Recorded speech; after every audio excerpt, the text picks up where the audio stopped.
Hello and welcome to this first live session on fundamentals of artificial intelligence for the July 2021 batch.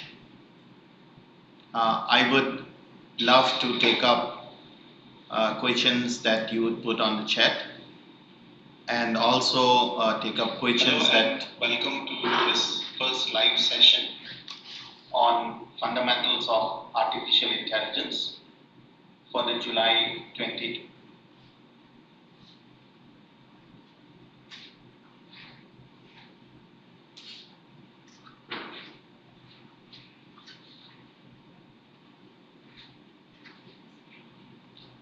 So let me first try to take a couple of queries from the discussion forum. People had asked some very fundamental questions on a couple of videos that have been posted. So I will try to explain that to you first. For that, I would love to use some PowerPoint that I want to show you. Let me try if that is possible. So we will be looking at what I had done in the lectures on time complexity and space complexity of the search algorithms, the graph search algorithms. So for many people, the concept may have been new. So let me tell you that in computer science, time complexity is about the computational complexity. It's about the amount of computer time it takes to run an algorithm. So when I was teaching you graph search, particularly breadth first search and depth first search, I was interested in finding out how much amount of computer time does this algorithm takes. And in order to do that, I was following the notation and the basic idea that's laid down within computer science. For time complexity, the estimation of time complexity is by counting the number of elementary operations that are performed by an algorithm, supposing that each elementary operation takes a fixed amount of time to perform. So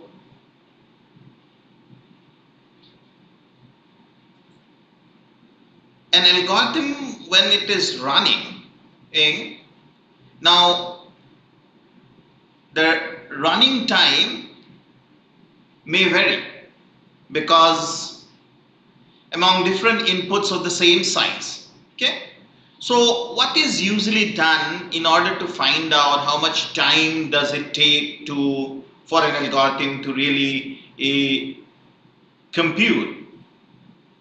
One would commonly consider what we call the worst case time complexity. The worst case time complexity is about the maximum amount of time required for inputs of a given size. And of course, there are other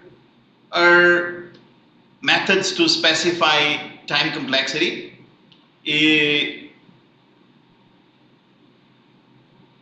have what are called average case complexity, which is the average of the time taken on inputs.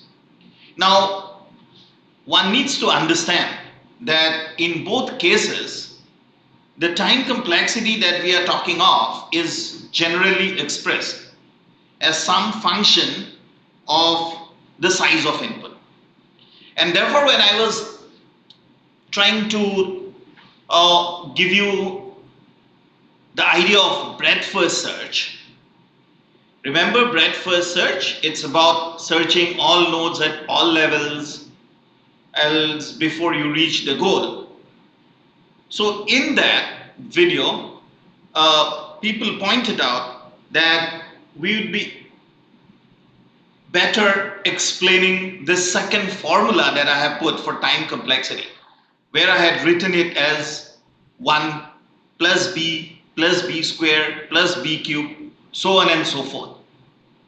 Now, if you think of breadth first search, and if you think of a search tree that has branching of b, so at every level, let's say it branches b times. So here I have shown a branching of 2. So when I am trying to count the number of nodes that I have to visit this, so that's a 1. And the next time I visit all the branched nodes that's coming up, so that's b. Then next I visit all the nodes that comes up, and that's b into b squared. So on and so forth I go up to the depth that I am talking of, and that is b to the power d. So when I am interested in finding out the number of nodes that we need to generate to do this breadth first search, I have to add this nodes together. So it's a summation of 1 plus b plus b squared plus so on and so forth up to b to the power d. Now that's what is written here when I am trying to talk of the complexity in terms of the time taken. Now let's try to get some idea on why this is always appearing. Now if we fall back on the slides that I had shown you for the time complexity, you will realize that the time complexity is often expressed using a big O notation. So what it means is that we classify according to the type of function appearing within that big O notation that I use. So that is how time complexities are shown. So if I am talking of a time complexity which is linear in time, I would write it as order n. So if we now come back to what I was trying to tell you in terms of the time complexity for breadth first search, so we are talking of it to be the order of the nodes b to the power d, because if you add them up, so this is something of the highest order, so we say the time complexity is of the order of b to the power d. In simple terms, when I'm doing breadth first search, I need to expand all the nodes at all levels, and the time taken would be of the order of the number of nodes we generate, and that is nothing but b to the power d. Now that's about time complexity.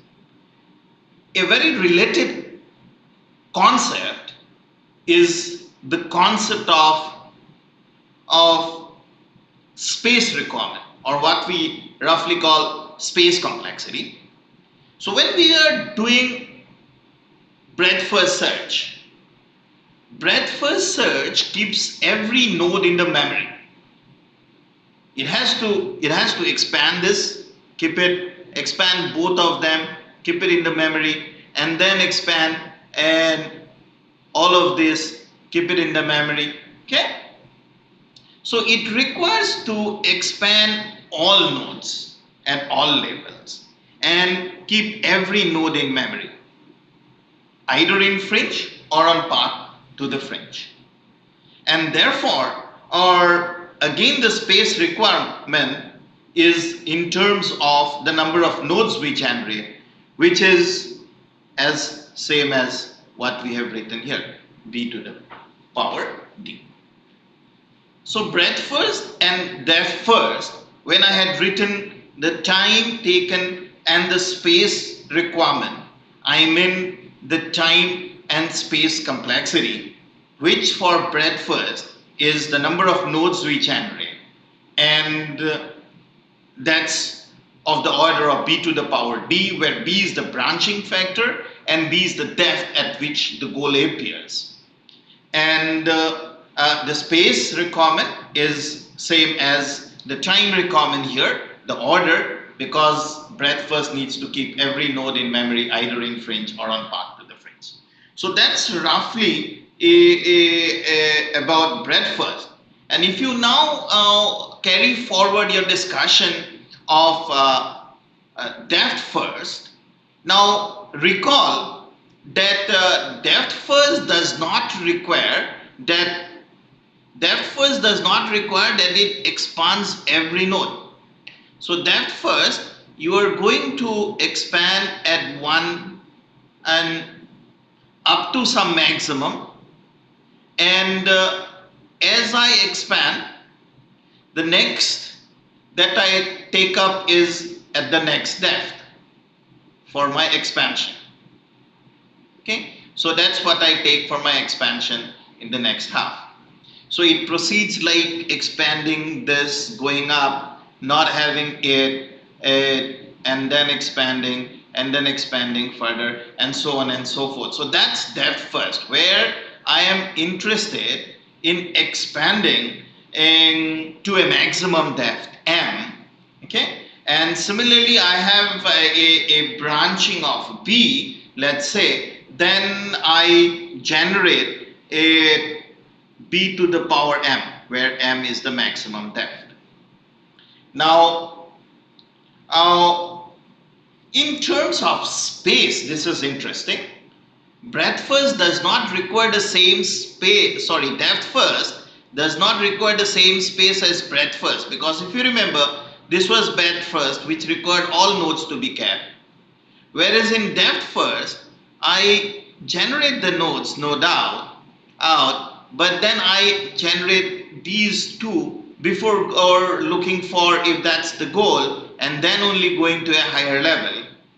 So we need to only remember a single path, okay, plus the expanded unexplored node. Instead of everything, I have to only remember the unexplored node. So I take this path, I explore it, I go down there, and I have to remember this unexplored, but I must go and explore this before I go and do this. So I need to remember only a single path, and I have to keep only the unexplored nodes. So in that case, the space complexity is linear in the sense that if I am going up to a depth of m and b is the branching, then it is order of bm.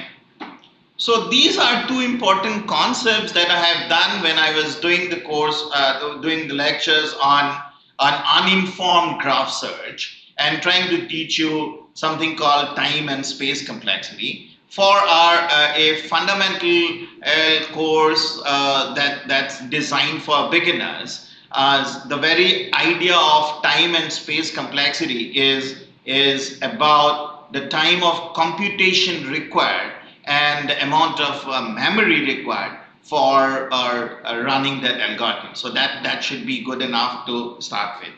Then the next thing that people had asked in the discussion forum. So I hope this settles most of the queries in uninformed search on the discussion forum.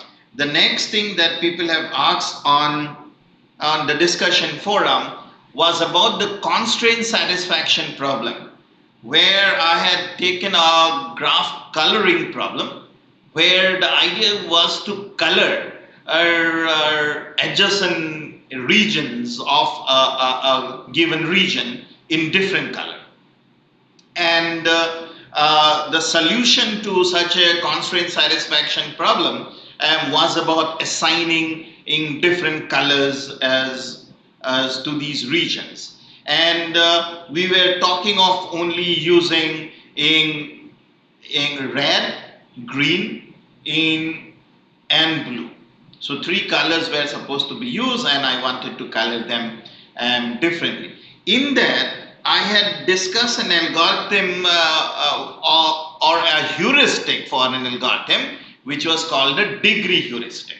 And in the degree heuristic, the idea was to choose the variable with the most constraints on the remaining variable, and that it was supposed to be its degree. So many people miss the fine print that was shown, that the degree or the highest degree of any variable was about getting to the constraints on its remaining variables. Like if you take South Australia here, okay, if you take South Australia, so SA, South Australia has 1, 2, 3, 4, 5 regions which are its neighbors. So when you are trying to color this map, the variable with the most constraints is of course this, which has the highest of 5. Right? So that's fine. Now, and then I said that the other variables, if you look at, will have degree 2 or 3. Like let's take Northern Territory. So if you take Northern Territory now and try to count its variable or constraints on other variables, so 1, 2 and 3. So Northern Territory has a degree 3. That's what is being said in that video. And similarly, you can look for our other variables with degree 2, like Western Australia. If you think of, I have Northern Territory and South Australia, so 2, so Western Australia has a degree 2. That is when I said that the variable with highest degree is 5, which is South Australia, and others have degrees of 2 or 3.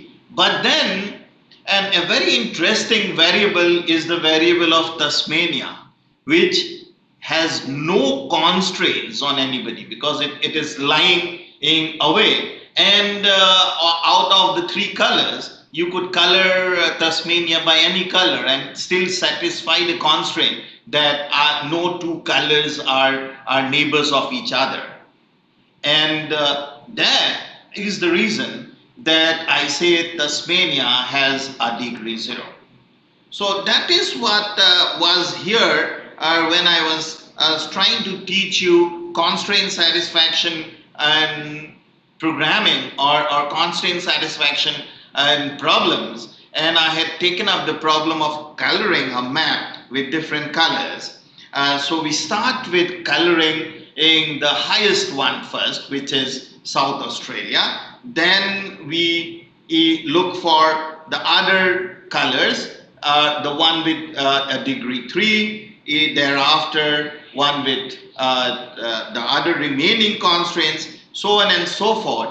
And you apply the degree heuristic to solve the problem, and there is no false step in such a heuristic because you choose any consistent color at each choice point and you still arrive at a solution with no backtracking. So that is what was so exciting about this degree heuristics that I was trying to explain.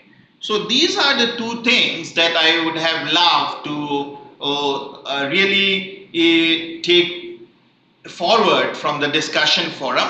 The discussion forum is an active forum where you can definitely post your queries and at times it will be either addressed by me or my teaching assistants in the course, or they will try to address as the queries is for you. Okay. And if you have certain things which definitely bothers you, then you can go one step further and give a direct email to me. My email is available in all the videos at the very first slide. So you can definitely contact me by email if you have some very pressing queries which cannot wait discussion and on the discussion forum. So, having said that and addressed what I felt the most two pressing queries on the discussion forum vis-a-vis the videos, there were 45 questions or queries on the discussion forum as of yesterday night, and of them I felt that these two were something that was fundamentally to be not confused when you are trying to apply the algorithms, and therefore I took it up for discussion. And one common problem that I have noticed in the discussion forum that needs to be really highlighted here is that when you are talking of the video duration and referring to some point in the video that needs to be discussed, please be very careful about the timing. Most of the timing that I have got in the discussion questions were in seconds, and the video was running for hours and minutes. The seconds were only the introductory music from NPTEL. So it was very difficult for me to pinpoint what you were asking. Okay, so please be very careful. Now let us uh, come and take up live questions. First, I will take questions from the Google sheet that NPTEL must have circulated to you. So I hope people who have entered these responses are with us at least. So Kaushal Gopal Patel, he says there are no questions. He possibly is enjoying the course. Thank you very much. GT Thomas, so given the COVID situation, how would the final proctored exam be conducted? Kindly see to it that allotted exam center is close to residential address.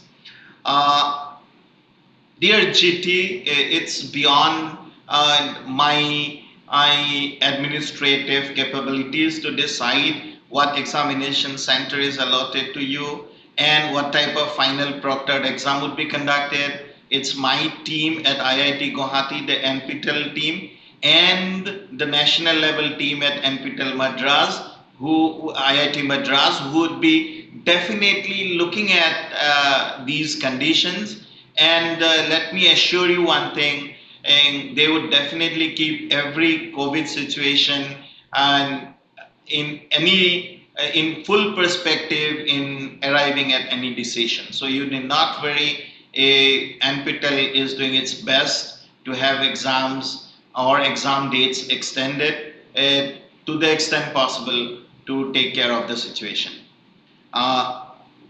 Yashwant Shambarkar, he says there is no question. Thank you very much.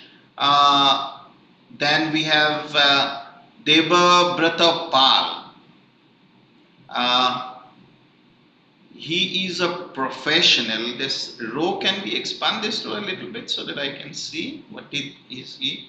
The E row, the E column I mean. A professional, okay. So he's a professional, Debabrata, that should be enough. Debabrata Pal, so his question is, what is the expected skill set that this course would like to instill in the participants? This question is regarding the current landscape in AI, which is already reached to a point where reinforcement models such as A3C, D3D are being used with neural networks to solve problems. Maybe this row has gone too far, so it's not readable. But yeah, I can get the grasp of the problem that he is trying to highlight. So yes, Mr. Paul, this course, let me reiterate one more time, is our first course in AI. It is designed for people who must have lost an opportunity to get introduced to the fundamental concepts of artificial intelligence. Having said that, this course, being inclusive in its nature, to include people not exposed even to computer science algorithms, is designed to give you the fundamental concepts on which more exciting and more advanced topics, as you have referred in your or corollary to the question, if I may be allowed to say so, about things like reinforcement learning, is being referred to STEMs. So as for what is the expected skill set this course would instill in the participants, my answer would be it would actually prepare you for taking up AI as a career or AI as a passion, and it would build in you, or it would expose you to the fundamental concepts of AI, at least at an undergraduate level, if not at a very advanced level, if you have missed the AI bandwagon, if I may be allowed to say so. AI today is more of a hype. Many people doing AI is carried away by the very fact that AI is going to make a fundamental difference to how we operate in the days to come. So the course is designed to actually enable you to separate out the hype from the hope that AI holds. But how can somebody see this difference? I firmly believe persons who have fundamental concepts of artificial intelligence being cleared to them through a very basic first level introduction would have that ability.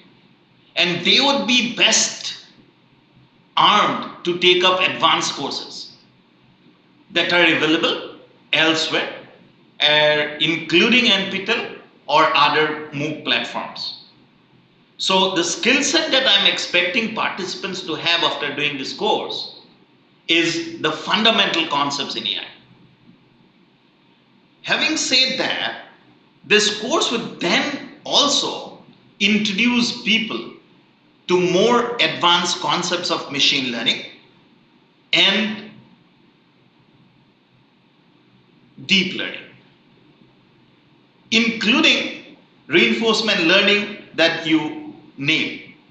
But then one needs to really understand that these concepts will only be meaningful if one has an awareness of how AI has come about over the years as a result of the dreams of a number of dreamers who could see beyond their times. So this course would introduce the philosophy of AI, would introduce the basic concepts of AI, would enable someone to distinguish between what we call symbolic AI and what is connectionist AI, would be able to distinguish weak AI and strong AI. People doing this course, I expect them to have at the end of this course the ability to see how AI has led to the very idea of knowledge as the source of intelligence, and how the idea of garnering knowledge automatically has led to the idea of machine learning. Machine learning in turn, how has changed over the years to what is a craze now called deep learning. So instead of just this being jargons, anybody taking up this course, I would love to see them have some fundamentals to make very wise decisions in their professional careers, in their academic careers, of picking up AI as a tool or AI as a fundamental subject for them for further studies. And as for your corollary to the question, that this course is being taught with basic fundamentals, so you would like to know how these fundamentals would help in implementation of a particular problem in respect to the current advancement.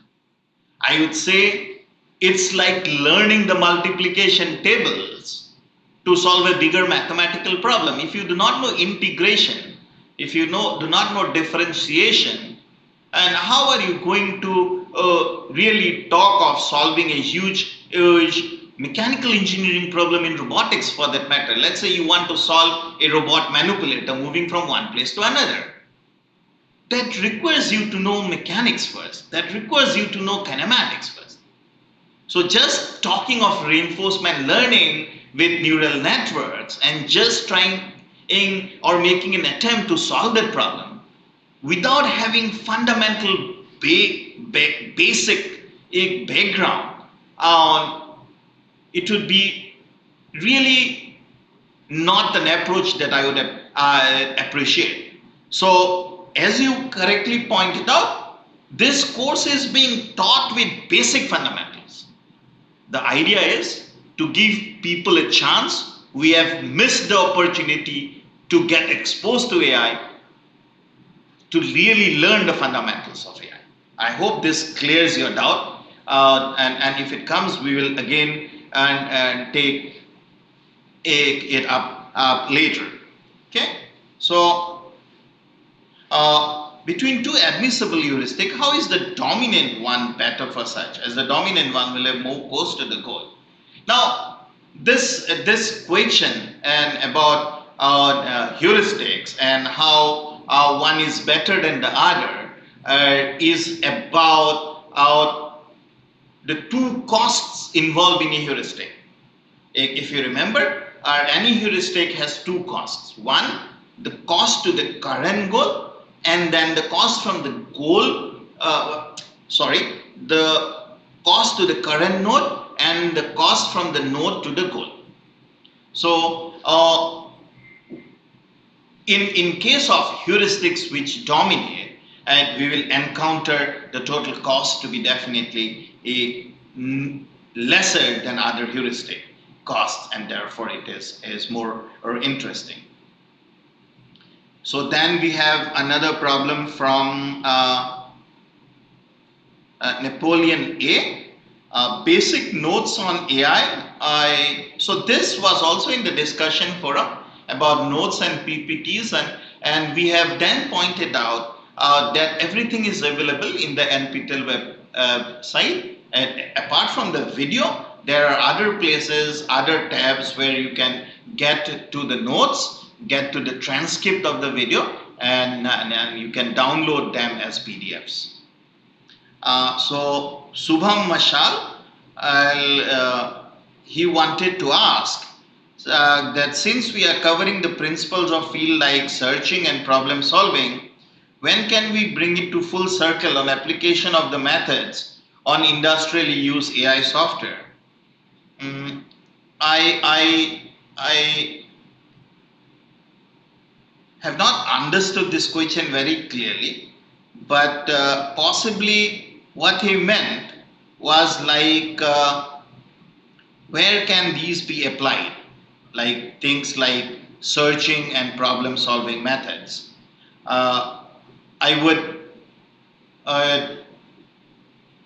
love to see Subham clear his ideas on searching and problem solving as search, and then join me for the module on planning, where we will definitely apply concepts that we have learned so far and take this forward to really solve problems which are of practical nature. I wouldn't say that they are from the industry as of yet, because as I have been emphasizing a little while ago, it may not be possible to take an industrial problem and solve it in a basic course in AI. But then we will take real life problems, like I how do you change the tire of a vehicle that's flat? So do you take the spare tire out first, or do you take out the flat tire out, or what do you do? What is the sequence of operations and to change a flat tire? So such problems we will try to solve in planning, and then you could see that whatever you have learned in terms of search and problem solving as state space search will have applications. Now the next question, no, that the same question, he has many questions. So the second question is, what are the programs used to develop AI coding and how to use them? So I have been talking of them in the videos as well. So like when I was teaching you this heuristic search algorithms, and I was teaching you algorithms such as A star, or I had emphasized in one of the discussion forum problem answers to somebody possibly that people should try, if they are very good in programming, and they can try implementing this in simple programming languages like C++, doesn't matter. Right now, all our programs that we are going to talk of, all our implementations that we are going to try, they are just any procedural programming language. I'm not emphasizing in knowing this fancy programming languages that we name today. I'm not even trying to name them here. So the idea is that once you know the algorithm, once you know how they are to be implemented, writing them in a programming language, a procedural programming language, is pretty interesting. Now, on the other hand, if you look at my knowledge representation and portion of the course, which will be about first order logic and something on theorem proving in first order logic, there you could use programming languages such as Lisp or Prolog, and these are the building blocks or your stepping stones towards AI. So I reiterate, I again make it clear to you that the fundamental concepts are being taught here, because this is a basic first level fundamental course in AI, and I have a firm belief that without fundamentals, as you jumping around and taking some fancy AI course, would be not just a waste of time, but it would be a waste of the very intellectual that you carry with you. So having cleared fundamentals, if you take up a high level course, that would be interesting. And therefore, right now the programming languages that we are emphasizing on are very simple programming languages that you can implement yourself. Apart from this, how useful can a hologram be to demonstrate an AI being? What complications could arise? Is it feasible in today's technology? This is not related to the course that I am doing, but yes, hologram has been used for our what we call virtual augmentation. So holograms are three-dimensional creations of even human beings. But then these are all virtual augmentation. Okay, and this is where I say that it is very important for us to realize the hype that AI has created. We have to distinguish. We should be able to clearly separate out this hype from the hope it holds. Okay, so hologram creating three-dimensional person and then looking at him as an avatar is something that's more of a hype, a media hype, I would say. But having said that, Yes, holograms have been used for virtual augmentation, and augmented reality is something that has been used or is starting to be used for a lot of interesting in problem solving and improving quality of life. And that is something that we should focus on. And what's India's stand on AI development until now? India has taken AI very seriously. There has been national level forums on AI. There has been Niti Aayog and other people getting together, bringing a lot of experts from all over the globe to discuss AI and AI solutions tuned for a country like India. So India has been very serious in AI and robotics. And in fact, the very emphasis that this AI course as in NPTEL is part of a robotics domain specialization itself shows that all of the agencies of the government and including AICT, NPTEL, everyone is really working hard for pushing in robotics and AI in India and bringing India to a global map on that. So that's something I could say on India's stand on AI development. Okay, so long talk on that. Finally, Rahul Bhatia, that's the last question, or he has a pair of questions. So let me take that out. What are the prerequisites for studying more in depth about AI for a student from a non-CS student's perspective? And this is a question that's so close to my heart, because this course that I have designed and the effort that I have made is not, let me repeat, not for somebody who is from computer science. I want to make the fundamentals of artificial intelligence, the basic ingredients that go into making real AI programs understandable across disciplines. So this course is designed for non-CS. That's one thing that I want to really emphasize, Rahul. The other thing, prerequisites, as I told you in the first very class, if you know something on linear algebra, if you have some idea of logic, some digital logic idea, and mathematics is something that's really a favorite of yours, then this is the course for you to get into artificial intelligence. So that's the prerequisite.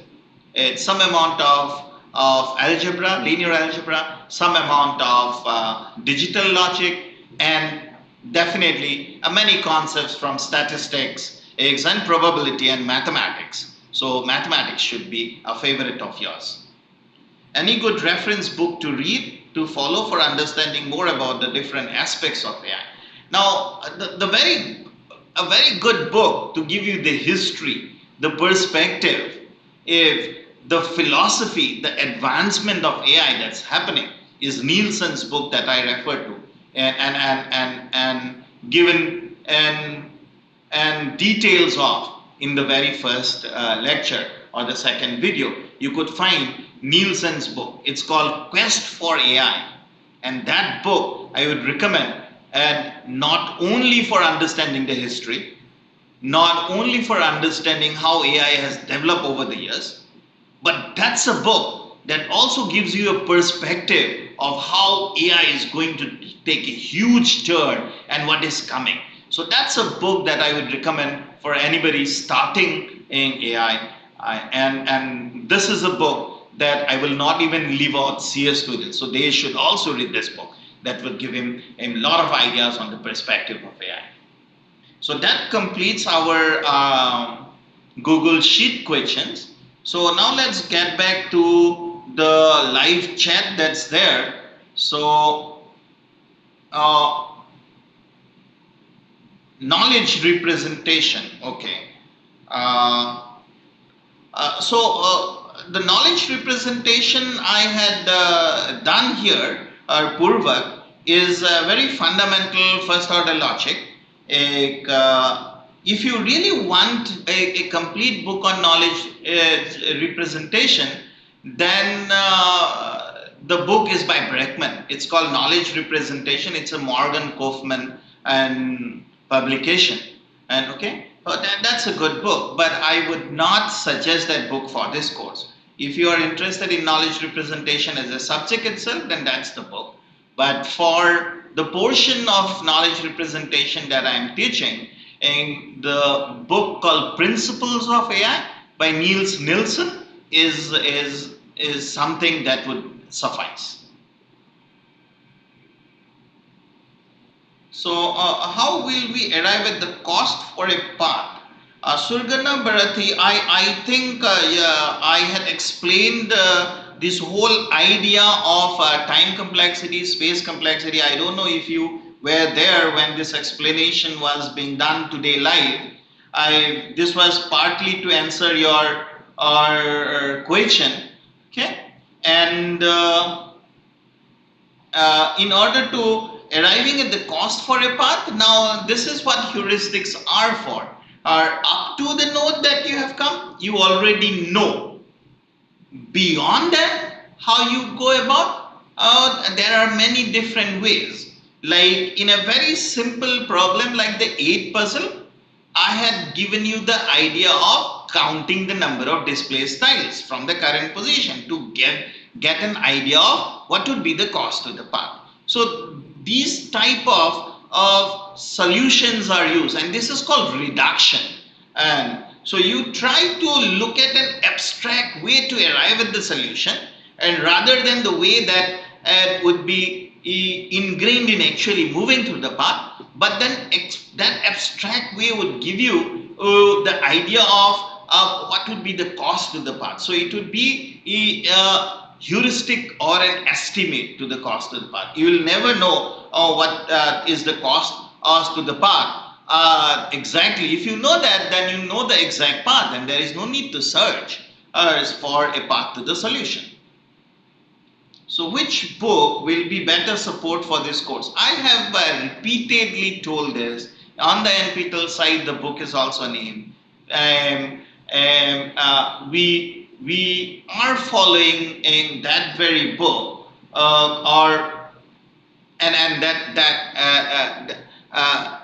the book by Russell is a very good support. Nielsen's book is a good support. So if you look at the NPTEL website, I have named the 3 books that are to be followed for this course. So is this course completely theoretical, or do you have any practical applications for the algorithms that you have discussed in the class, sir? Yes, this brings us to the same question. The practical application for the algorithms that we have discussed in the class, there are many. In fact, 1 or 2 assignments will involve some practical applications for you to find out. But then the amount of time, the amount of learning that needs to be covered, we are not taking any practical problem except for really identifying them over here. Okay. So, like for example, let me give you some idea. You must have done this A star algorithm, which I have taught, or when I was teaching you graph search or problem solving as state space search. The A star algorithm, even if we have looked at the A star algorithm as just a toy problem we have taken, the problem of solving an 8 puzzle game, and we have looked at the A star algorithm, let me tell you, the A star algorithm's growth itself came from the idea of planning paths for a mobile robot. So you can yourself go beyond these toy examples and try to correlate. So the A star algorithm was built by Nelson and his group in Stanford Research Institute for a robot that I have named in the class called Shaky, the mobile robot. So you wanted Shaky to move from one room to another delivering code, and they have designed this algorithm called A star for path planning of these is a robot. So all these algorithms that we are talking of is about really about our practical applications.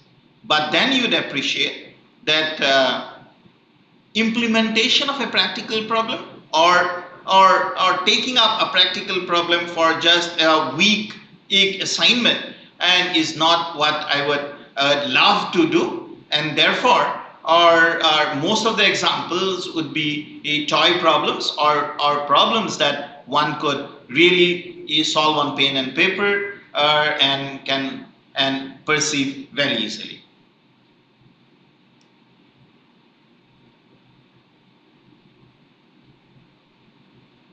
How will we arrive the cost for a path, sir? Would you please explain once more? My sound system got stuck.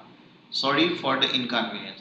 No problem, Mr. Bharati. So I don't know what you mean by this question here. How you arrive at the cost for a path. So if you are talking of cost for a path in a search problem, you see that the path cost for a path that we are talking of involves two costs. One, coming from the start to the goal node, and coming from the start to the current node, and then an estimate of getting from the current to the goal node.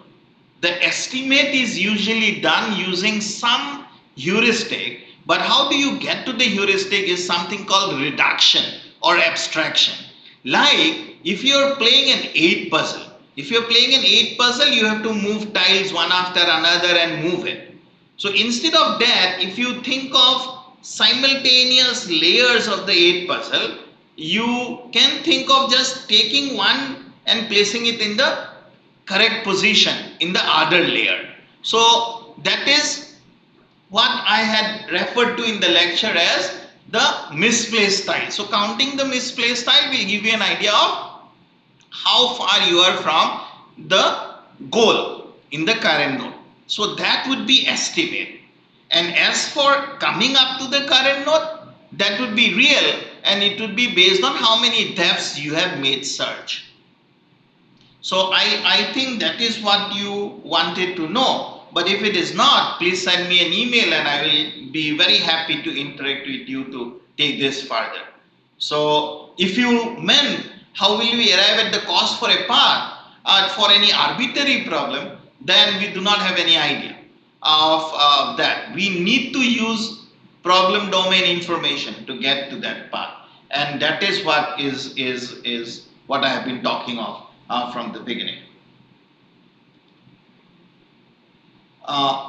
Then Vami Krishna, sir, is this course useful for a CSE student? Depends on what type of AI you are exposed to. If you have done a very good course in AI, including all aspects of AI, which I am trying to cover here, are problem solving in a state space search, constraint satisfaction programming, game in trees, then knowledge representation and reasoning, including first order logic, planning. We are also doing in decision making, which uses Bayesian theory, utility theory. And then finally we are introducing a model on machine learning, supervised, unsupervised, reinforcement learning. And then there are a couple of lectures on deep learning as well. So you kindly look at the weekly plan that's already available on the NPTEL web page and decide for yourself if the modules are of interest to you. For me, the course is fundamental, basic, but as I start basics and fundamentals, I move towards more complex issues to prepare you for a career in AI. And this is your first stepping stone. Hope this clears most of your doubts. Thank you very much. I think uh, assignment, there is a question. Uh, a small issue regarding assignment. Both the week 4 and 5 assignment due dates are set to 1st September. Is there any possibility to change the due date? I am absolutely sorry. As I told you before, the administration of the course, or is the logistic administration, I mean where the exams would be, how the assignments would be submitted and taken care of, is done by the NPTEL team at IIT Guwahati and IIT Madras, and we have no control in that. So that's a central decision for all courses running in July 2021. Hope that settles most of the things that you wanted to do. So if you have any queries, I would really enjoy answering them. If there is none, then thank you very much for joining us, and hope to see you in the second live session. And I wish you success in your career in AI, in your pursuit for our artificial intelligence. Please remember, this is just your first stepping stone towards doing bigger things. And for me, everything would be paid off if I have a group of young men and who can separate out the hype of AI that's happening around from the hope that it holds for the society. Thank you very much.